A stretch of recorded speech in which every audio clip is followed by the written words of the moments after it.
Hello everyone, my name is Anne Gossman, and my thesis combines principles of physical oceanography and marine chemistry to look at the distribution of nutrients through the Winyah Bay River plume. Key nutrients such as inorganic nitrogen and phosphorus are basic requirements for biologic productivity in coastal oceans, and thus support our local fisheries and economies. However, over recent decades, the supply of these nutrients going into these areas has been increasing, and these increases can lead to negative effects on fish population and water quality. A major feature responsible for transporting these nutrients to coastal areas are known as river plumes, which are characterized as outflows of fresh water into coastal oceans. The Winyah Bay River plume is a special type of plume in that it is heavily affected by wind. As shown in the figure in the upper left, when impacted by a wind coming from the north, the plume hugs close to the coast. But when impacted by a wind coming from the south, the plume turns and reaches across the shelf, thus bringing the nutrients entrained with it across the shelf and potentially impacting productivity in these areas.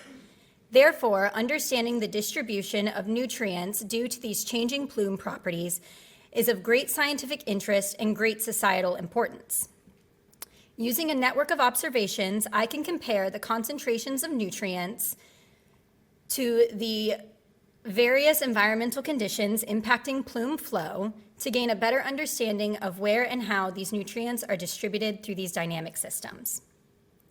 As seen in the figure in the upper left, our observations are near the mouth of the freshwater outflow, creating a transect cutting across the plume with an ocean reference station denoted by the dark blue star and two measurements denoting a sharp salinity transitional zone marked as C for the freshwater side and A for the saltwater side.